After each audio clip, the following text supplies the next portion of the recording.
Good evening. My name is Nigel Penlington.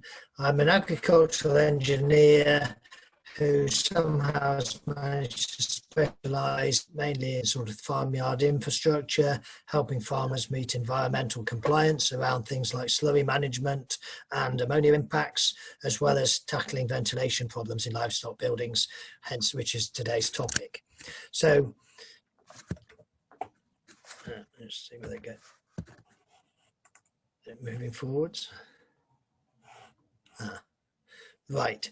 Yeah. So tonight we're going to be looking at the factors that make good pig housing, and we'll look at what our objectives are, and then a range of different factors which are all important in producing a good pig house. So for objectives today, really, it's to introduce the principles of pig housing. Provide an introduction to the working of pig buildings to help improve the welfare and the performance of the pigs that you're looking after, and to help you look after your pigs, something that's often forgotten. We will be going back to basics so that you can develop an understanding that can be applied to your own situation.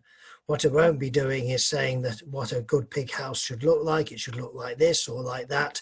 That's, you know, every situation is different. And I think that's one thing that in the UK, we probably do differently to the rest of Europe. We tend to adapt buildings and we make things work, whereas they tend to build very specialized buildings. However, it keeps it interesting. But there are many ways of keeping pigs, but basically the principles are the same. So why do we house pigs? I'd say I would start at the beginning, and that is a question that is worth asking.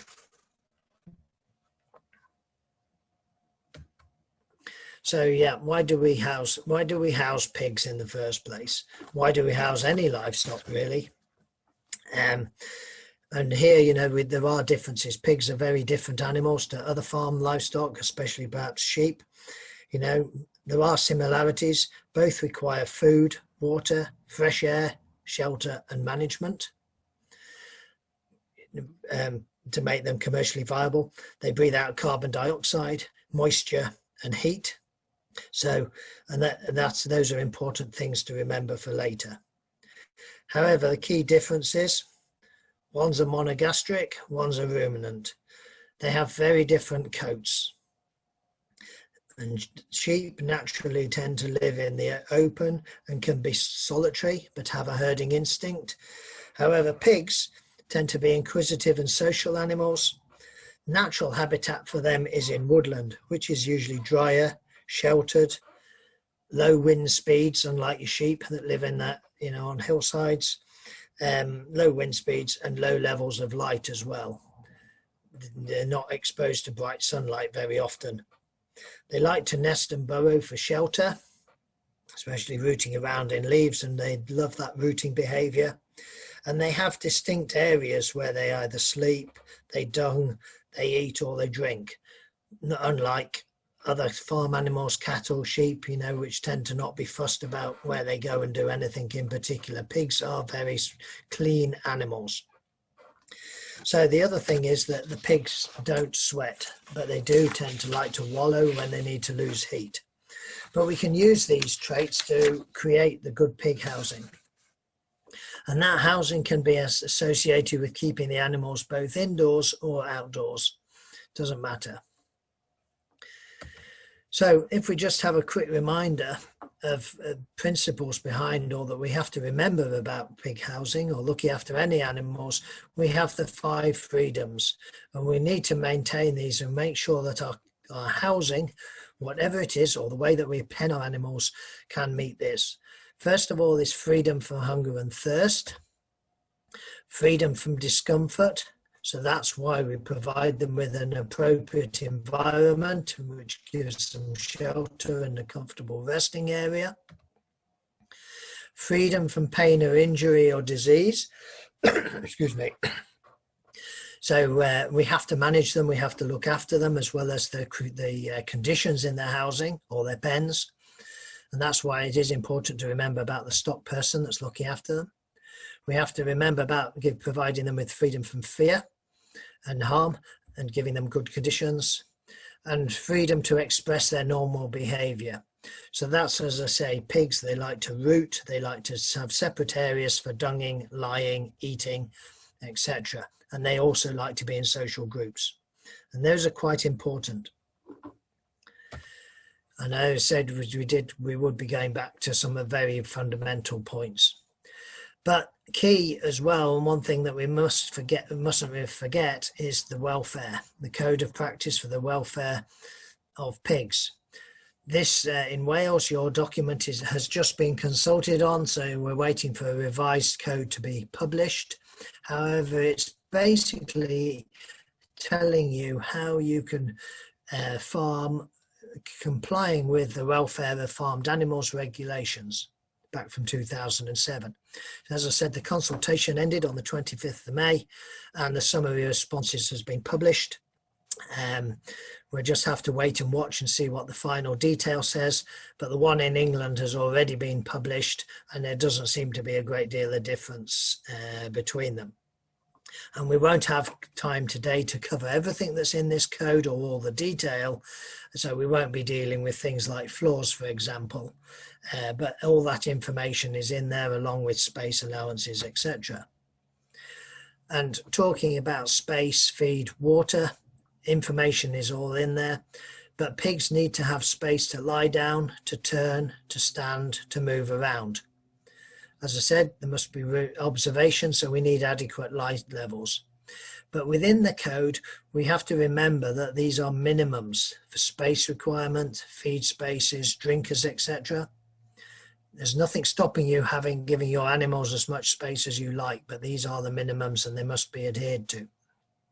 What farmers are finding is, though, actually, when they are down at the minimums and then they move, giving the animals more space, they find that they do tend to perform much better, and some of the problems they encounter, disease levels, etc., do tend to decline. You know, so performance can go up by just giving those pigs just that little bit more space. But for example, if you look at section 109, that will give you the minimum daily water requirements for pigs. Yeah, so just as a quick example, if we add all those figures up and say there's the daily requirement and there's also the flow through drinkers. Now it's important that when you're testing flow through a drinker, that actually you have other drinkers in operation. The temptation is when people do their checks for the farm assurance or whatever, they just go to one drinker, maybe at the end, there's no animals in the building and it flows very nicely. What we find is that when everybody's having a drink and there's the pressure systems are under pressure, we find that especially at the far end, flow rates can drop quite drastically and actually the animals don't get enough water. So that's important. But just as an example, if you've got 10,000 progeny, then every day you need a cubic meter of water. That's 220 gallons. So that's all there. And again, in the welfare code, there are examples of floor areas, side length, minimum side length, and the numbers of feed and drinker points. And I'll talk a little bit later about the importance of feed and water. But while we're talking about water, we'll just sort of go aside a little bit, but nevertheless very important. And that is the survival time of pathogens within water. If you look there, the one that really stands out is E. coli can live in a water system for a year. Swine dysentery, 61 days, so that's 2 months. PRRS for 11 days. And what you find is that these lengths of period that the bacteria can survive is often far longer than the periods that pens are empty. So people spend a lot of time washing, cleaning pens between batches of animals. Same goes with other types of livestock. But actually, if you don't clean the water system, your nasties could still be lurking there, or there's a good chance they are still lurking there. So hygiene of water systems is really important and often overlooked. Yeah, so because the water must be wholesome. And if you look at these pictures here, these are just some of the images between water pipe work which has been dismantled. If you look at the top filters, you can see that slimy layer. If you look at the top left hand picture, and the right hand filter in particular is filled up with a gunge. You see in the middle there's some pictures of inserts, and they're caked up with iron deposits. And if you look at the bottom left hand side, you see the two nipple drinkers. One is as found, and one is after it's just been taken out and put in a cleaning solution. Well, if you're trying to maintain your pigs in a good healthy condition, then that really isn't a good idea for them to be drinking slime and horrible stuff out of water pipes. So, but that's a whole webinar on its own. If you are interested, go onto the AHDB website, because they've got some good information there about cleaning water pipes and water systems, and also how to design water systems to get good flow. But feed and water is quite an important relationship. Basically, pigs consume them in a ratio of 2 to 1. So if the pig can't drink, it won't eat. If it doesn't eat, it doesn't grow, or it doesn't reproduce. So it is really important to keep the two together. It's also important that actually we keep feeders and drinkers close together. It's something that's often overlooked, and we see where people talk to us about putting a building up and making arrangements, and they talk about putting feeders in one place, drinkers in another. We see it on new buildings. Now, the ideal place is for the two to be as close together as possible. Studies have shown higher feed intake from troughs that are close to drinking points. So, for example, if we look at the picture on the top right hand side, I know it's an indoor unit, and it was taken overseas, but however, it's just to illustrate the points that actually you've got a lying area at the back of the pen, then you have in a transition area a feeder. This one's a dry feeder, and then you have the drinking bowl right next to it, in an area that the pigs tend to be wet and where they will in a dung. And you can just see at the front there's actually a little red portable feeder as well, which actually is a wet dry feeder. There that gets both feed and water together, and that really improves intake, especially when you're trying to get young pigs going quickly, to give them liquid, gruel, etc. just helps get them away. And the heavier weaning weight you get, the more time you can take off the finishing stage. And bearing in mind the finishing stage is where they tend to eat the most food, if you can take 1 week or a bit more off, that is all for the good. So that's just feed and water.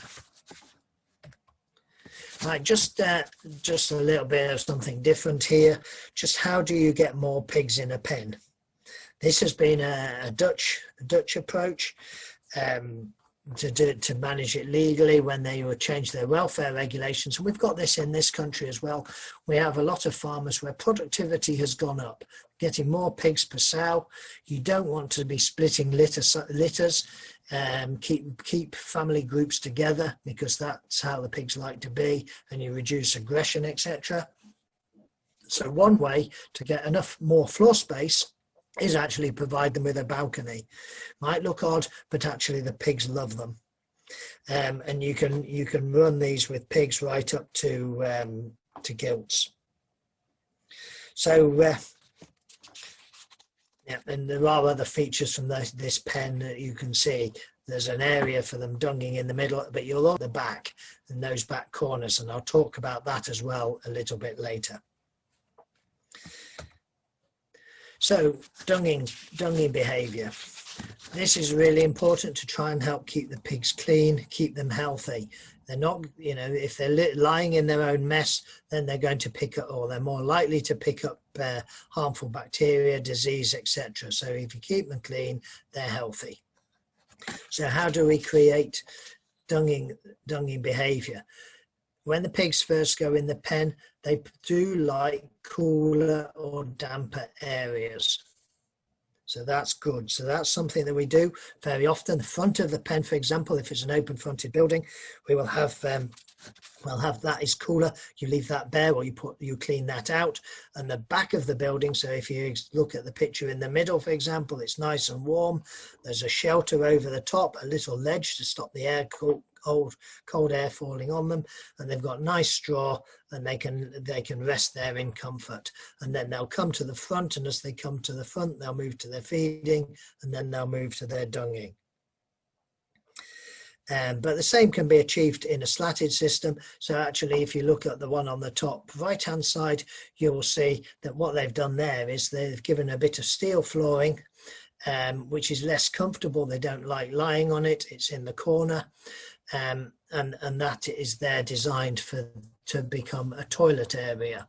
And you hear about pig toilets being developed. Well, there you are. There's a pig toilet. But the other thing that you'll notice with the pigs, and we saw it in that other picture, they do like to back into a corner when they defecate. And that is because they like to actually see what's coming. They like to see who's going to attack them, unlike humans that like to hide away. So if you look at the bottom left-hand picture, you'll see those gates there have actually lifted off the floor slightly so they can see underneath, and also they've got slotted. So what we find, especially in sort of older buildings, maybe from the 1970s, a lot of the gates between pens in the dunging area were actually steel and slotted. Nowadays there's a tendency just to use plastic panels and just to make them into gates because it's cheaper. If you're trying to exploit the pig behavior, trying to get them to go in the right place, provide them with observation. So quite a number of points there. So next is ventilation. Yeah, so ventilation is really important. Why do we want to ventilate a house? Whether it doesn't matter, the same principles apply, whether the house is permanent fixed housing or whether it's mobile accommodation, tents, arks, portable field shelters, doesn't matter. The principles are the same. What we're trying to do is provide fresh air, control the temperature, create those warm and cooler zones that we talked about, and provide the pigs with comfort. And we need to get rid of the stale air that contains carbon dioxide, heat, moisture, microbes that we talk about at school. You talked about at the start. I'm sure a lot of you have been into meeting rooms, for example, and the atmosphere really hits you as stuffy. Well, that's purely because there's not enough air going through. And I did a meeting last year in Norfolk where we had a carbon dioxide sensor with me, which I used for some of my visits, and we couldn't stop it alarming because the farmers were breathing so much, even though we had the windows open. Anyway, that's just to the side. So yeah, air quality. And what do we mean by air quality? These levels here are maximum allowable concentrations have been taken out of the British standard. As I say, we breathe out carbon dioxide. The fresh air that you're breathing in now, probably about 350 ppm, parts per million of CO2. When you breathe out, it's around about 3,000. So obviously you need to reduce that in the building. There is feeling that really you want to be about half this level. 1600 ppm is about a safe or an acceptable limit for pigs that doesn't upset their behavior. So we need to have plenty of air exchange, but not too much air exchange, because then we lose all the heat that in some situations we want to keep. So that's carbon dioxide. The next one is ammonia. Again, 20 parts per million. If you can smell ammonia, then it is detectable at low levels. However, if it starts making your eyes run, getting to the back of your throat, then those levels are too high and they will upset the pigs and start to be triggers for vice, or can be triggers for vice and antisocial behavior. So the level in the British standard is 20 ppm. That's what designers of ventilation systems should be trying to achieve to reduce. Now, ammonia comes from the muck, the urine and feces reacting that are sitting on the floor. So when they react together, they create ammonia. So if you can keep the floor dry and clean, then you'll have lower ammonia. If the levels are rising, then you need to ventilate. Hydrogen sulfide, that's particularly corrosive gas. It can also be lethal. The limit is 5 ppm. That generally comes out of slurries. And be really careful if you've got pits beneath your buildings. then drain them by letting them flow out by gravity, but watch out with pits. Never stir them with animals or humans in the building, because you'll get hydrogen sulfide come off and it can be fatal. And the final one is carbon monoxide. With pigs, that's less of an issue. It's more in poultry perhaps, where we might have gas burners, but if you're using gas as a heat, then you can have levels of high levels of carbon monoxide. So what we're trying to do is just ventilate the buildings to get away with, to reduce these levels to safe limits. And what I would say is aim to be about half these levels for good, healthy pig housing. Temperature is the next one. Yeah, many pigs have very little or no hair to provide insulation, and they lose heat very quickly, especially if they're damp or the air is very humid. If you think about it, a finishing pig kicks out about 200 watts of heat. That's the thing continuously. So that's 200 watts. So 5 pigs, you got 1 kilowatt. 15 pigs, and you've got the same as boiling your electric kettle. So there's a lot of heat coming out of these pigs, and we tend to be a bit wasteful in modern society, to be quite honest. We tend to just blow it out of the window. If you look at the old days, or if you look at new systems that are coming in of more sustainable farming, then actually there is a greater attention to try and recover heat from the animals, and use that, especially if you got heat from your larger animals, use that to heat your little ones by using heat pumps and other technologies. But you know, for example, 125 pigs, finisher pigs, is going to be the same size or same amount of heat output as a domestic central heating boiler for a moderately sized house. So something to think about. But this chart here, we're looking in the middle for this low zone of thermal neutrality.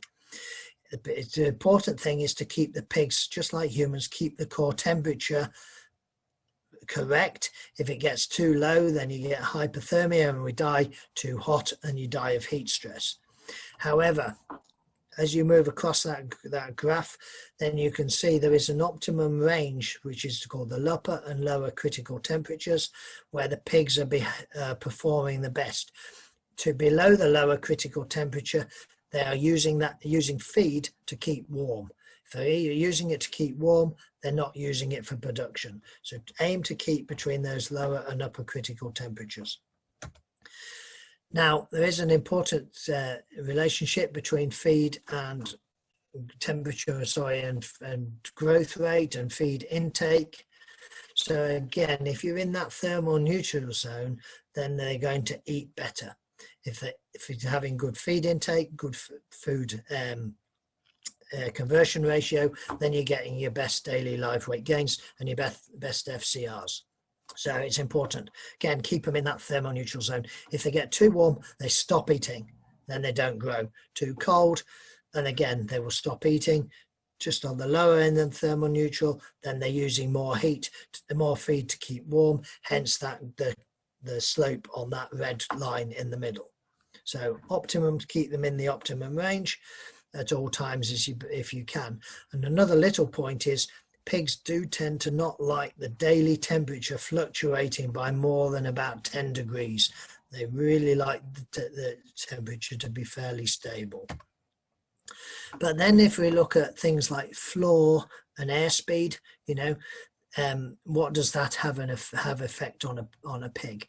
If we start with a 50 kilo pig, its lower temperature, critical temperature, is perhaps 18 degrees centigrade. If you put it in a drafty pen, then that lower critical temperature will go up by about 3 degrees.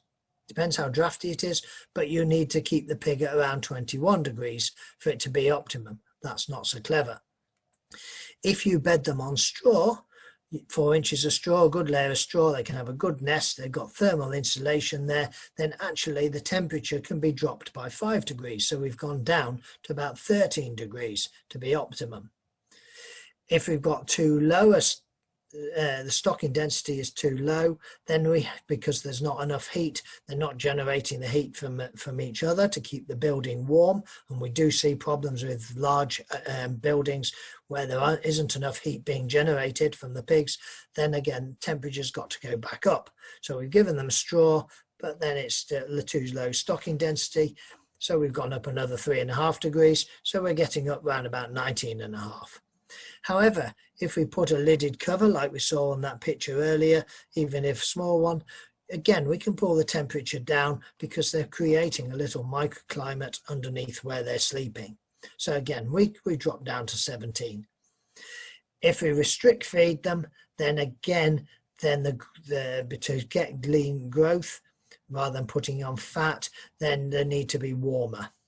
If you add lead feeding, it's not an issue.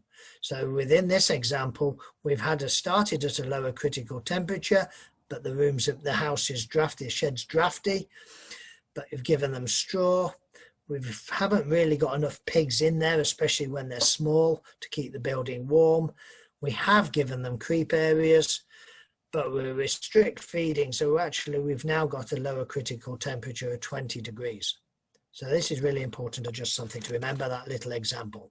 So again, if you've got a nice warm floor to lie on, not cold concrete, then they'll be, you can reduce a lower critical temperature. You don't need the building to be quite so warm.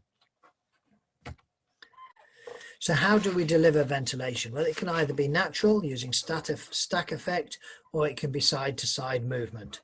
Stack effect is basically where the warm air rises, such as, warm air going out of your sitting room and up the chimney. Side to side is where the wind just blows it through the building. Or we can have controlled and mechanical ventilation. Doesn't always necessarily need to have fans. It can be natural, a combination, what we call automatically controlled natural ventilation, or it can be fully controlled, as you see in some of the very large intensive units now, or the new modern buildings, especially with slatted floors. Those systems rely on combinations of inlets, outlets, often with fan assistance.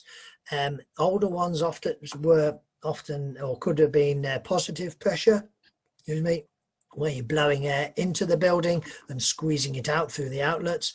However, nowadays it's more common to find what we call negative pressure. So negative pressure, we suck the air into the building and then blow it out through the top. So that's the opposite way. Positive pressure, that tends to be your tractor cab, where you suck the air in and you blow it out through the gaps. Anyway, but key to all of this is avoiding drafts. Basically, a pig will feel uncomfortable when the airspeed is more than about 2.2 meters a second. Just an example, if you just breathe gently on the back of your hand and you just feel that rustling, that is about what your limit for your pig. So avoid drafts. Some of the basics, we said we'd do basics. Hot air rises, cold air falls. We use this for creating the right environment for the pigs. Quite important for ventilating pig housing is actually the roof pitch. With natural ventilation, you ideally want a roof pitch of between 15 and 22 degrees. Doesn't matter whether it's a mono pitch building or an apex pitch, but avoid anything below about 15 degrees because the air just won't rise up it. And then also watch for obstructions, purlins, bits of equipment, water tanks, they all upset the airflow. So we just need to watch that. Some more basics: air moves from high pressure across to low pressure. So that's that's what creates wind. That's what creates airspeed. The air just naturally goes from high to low. For natural ventilation, we really want, as a rule of thumb, just aim for the combined open area of inlets to be twice that of the outlet. So that's quite easy. If you've got inlets on both sides of the room, such as space boarding, Yorkshire boarding, the combined area of all the slots, all the openings, needs for each side individually should be what you have in the roof. And very often we find there's not a lot in the roof and there's a lot in the sides, so the air can't get out. And remember, I said that pigs feel draft above 0.2 meters a second, but also remember pigs live at floor level. It's no good seeing standing up and thinking, oh, this is drafty, or this is warm enough, when actually you get down on your hands and knees, you get to their level, and you'll find there's a howling gale coming in underneath a gate. So get down to them. Same with if you're using temperature sensors in a building. Time and time again, we see them tied up out of the way of pressure washers. They do tend to have to be out of the way of the pigs as well, because they like eating them, but they're often far too high and not reflecting the temperature that the pig is feeling. So again, avoid the drafts. So if we just look at a very simple building, just a simple monopitch, if you've got a building that is enclosed, sealed up, then you won't get a draft through here. You'll notice with this building that where that big blue arrow is at the bottom, it's sealed against the floor, at the floor level. Time and time again, you see openings underneath gates to the outside, under doors, and actually air just whistles straight through there. If you put a step, such or a solid wall, that air that's running along the ground hits it and is deflected, and then doesn't shoot straight across the building. I've measured converted grain stores, cattle yards, where the cold air has blown in for a distance of something like 10-15 meters down the length of the shed, just underneath the gate. So have a barrier there at floor level that stops that wind. But here with our monopitch building, we've got our cool air comes in. It's a cooler, lower pressure. The warm air rises and goes out the top. So we're getting a natural circulation of air in that building. Quite simple, easy to achieve. Have a flap to adjust how much is coming in and out, depending on the size of the pigs. Some of these buildings may then have a secondary flap on the back to help get more air through.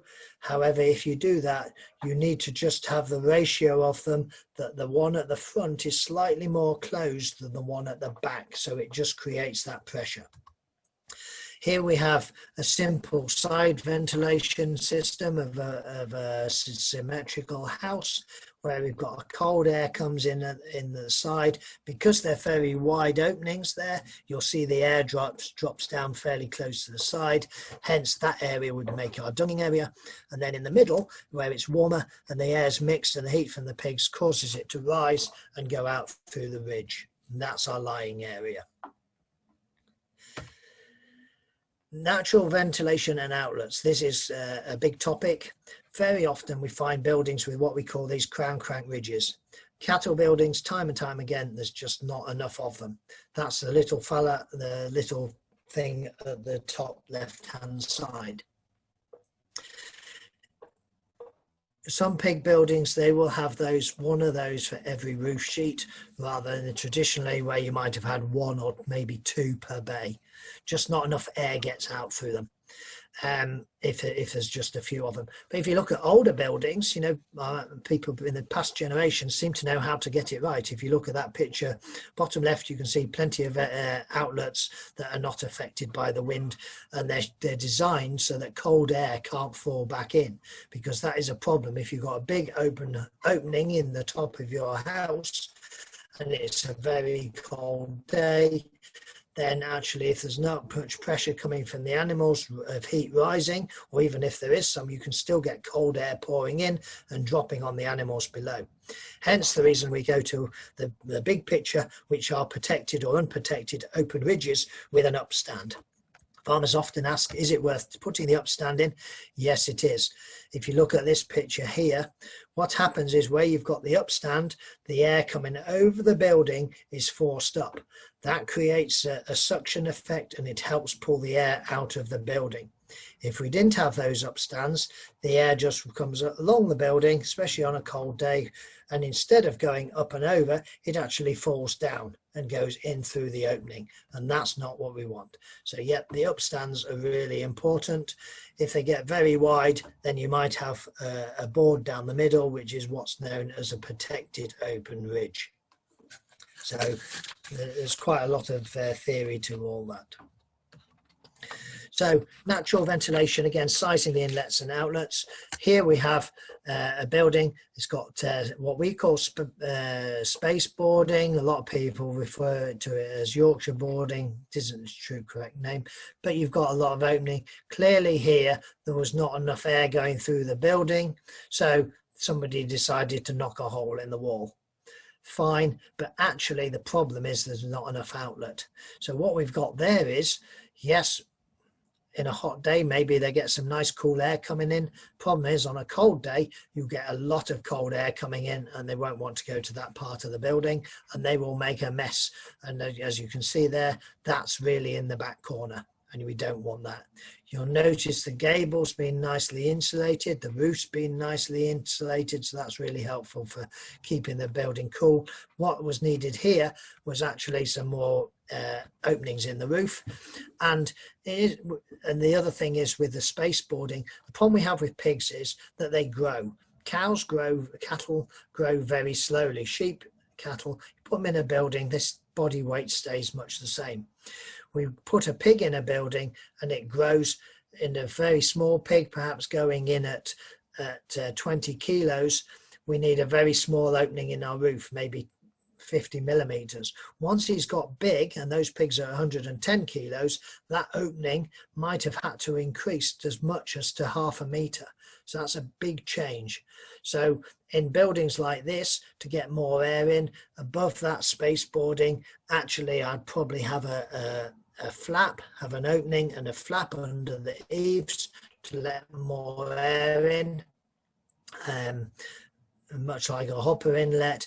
And I might, if I need to, put some gable fans to suck the air out of these buildings just to get them cooler in very hot weather. So negative pressure ventilation, sucking it out, as we say, it can either be naturally occurred or we have a fan and it going out through the roof. Here we use what's known as the Coanda effect, and air will stick to a surface if it comes in at a high enough speed. That's how aeroplanes manage to take off and land. So here, if we're bringing the air in relatively fast, it sticks to the line of the roof and draws it across to the middle of the building where it will fall down and then circulate across, mixing and going out through the top. With this layout of building, we would normally have the dunging area in the middle and the pigs, you will find them lying against the sides. However, if it's very cold and you haven't got your high-speed inlets, you just got large open inlets, then the cold air will fall down and land where you're trying to lie, and you'll get uncomfortable pigs and they'll be unhappy. This is why it's really important, if you've got controlled inlets, that they're maintained properly and they've got the correct opening at all times. Time and time again, we see them broken, cables broken, etc. Or you've got very large inlets and they're just too big in those cold winter days. With your controlled inlets, high-speed inlets, what they will actually do, a lot of them, they will actually tip beyond the 90-degree position and actually direct air down onto the pigs or towards the pigs in hot weather to actually cool them. So it depends what you're doing. So this situation in some times, in summer, would be good, but actually in winter, it's bad news. Orientation and the sun, often forgotten about. Are your buildings north, south, east, west? In the winter, we probably want them east-west so that they warm up, especially if they're outdoor huts, etc. But in the summer, it's a good idea to turn them around north-south, just so that they don't get so much solar gain, keep the pigs cooler in them. So just something to think about. Same with permanent buildings. If you look at farmyards now, if you look at traditional yards, the buildings all tended to be one way, often east-west. However, nowadays there's a temptation, oh, we'll stick a building in here, stick it in higgledy-piggledy, and either way, it's big roofs, you get an awful lot of solar gain. Unless you've got solar panels on there to collect energy, it can be bad news. Here, for example, we've got an example looking at orientation and the wind. UK wind, often southwest, and here you can see these buildings are pointing north-south, and the wind was hitting them at an angle. and there's a hedge, so the airflow was all over the place. Plus the two buildings weren't actually lined up either. If you notice the little red areas at the ends of the buildings, if we've got a naturally ventilated building, put about the first six feet of the wall wants to be solid, because you get swirling and an end effect, and that causes air turbulence. So make the end of the wall solid for about 6 feet and then have it open. So that picture earlier where we saw the space boarding, the end boards should actually have been sealed up to be better. So here we have a problem. Air's hitting the building diagonally. It's also rushing around it and becoming an air tunnel between sheds 1 and 2. So shed 2 isn't getting the same effect as shed 1. And when we actually went inside them, air was going all over the place. We were getting air coming in and going out through the same section, and it was swirling around. And the pigs were really, really unhappy.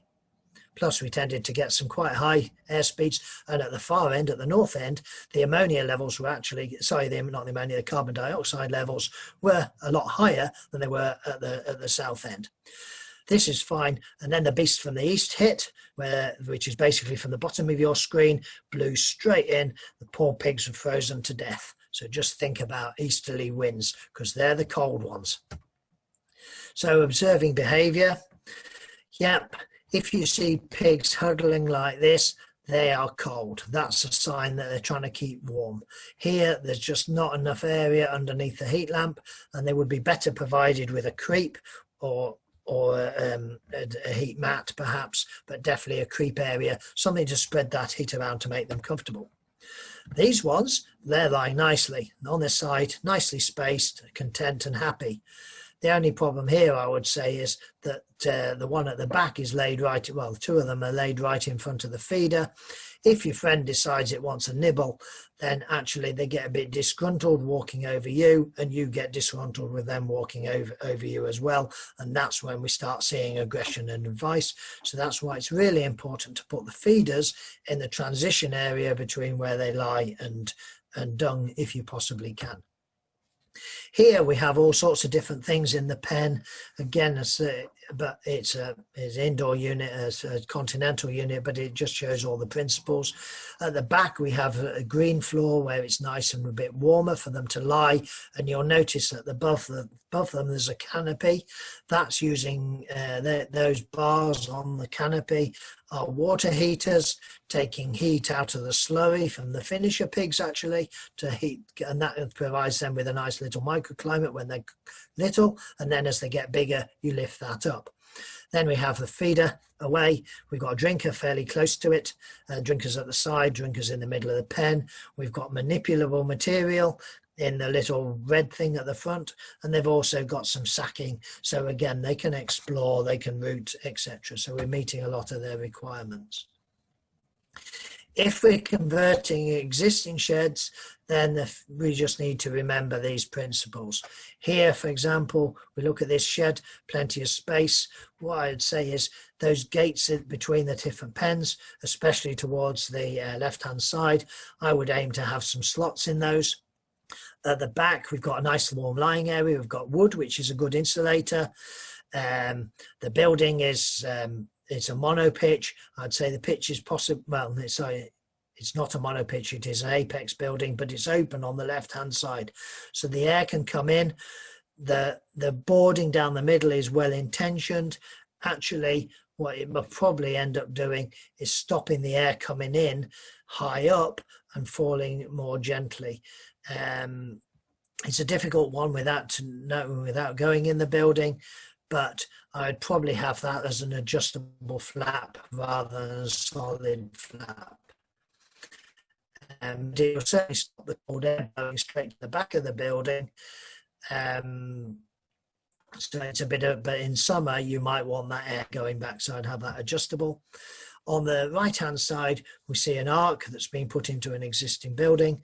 The problem with this is obviously the pigs aren't very keen on it because they're not in it, they're lying outside, and they seem to be lying reasonably comfortably outside actually, but again it's getting a wet floor as well. So again, it's doing a job. Maybe they can go in there when it's really cold. What I'd probably do there is actually just provide them with a shelter, a roof, and a board along the sides, so they can get out of drafts and they get plenty of air. So lighting, just very quickly, the welfare standards do require minimum light levels throughout the pen. Pigs don't like dark corners, they don't like bright lights, so you want uniform lighting across the pen. Also take care with LED lights, because there's LED lights and LED lights, and they often have different wavelengths, different colors. You'll notice some are yellow, some are very bright. You can use this to your advantage or disadvantage. So make sure that any you buy are suitable for pigs. And the duration of lighting, again, it's in the welfare standards, minimum periods that they must be provided with adequate light. But also try and keep it regular, because again, for breeding, pigs are seasonal breeders. So again, if you can manipulate the light and you can help avoid poor fertility in the summer, avoid shadows, and particularly watch for flicker. Excuse me, if you've got fluorescent light strips, watch for them flickering, because that can, you might not notice it, but it could really be upsetting the pigs. So they're generally on their way out, a lot of fluorescent light strips, but just watch it.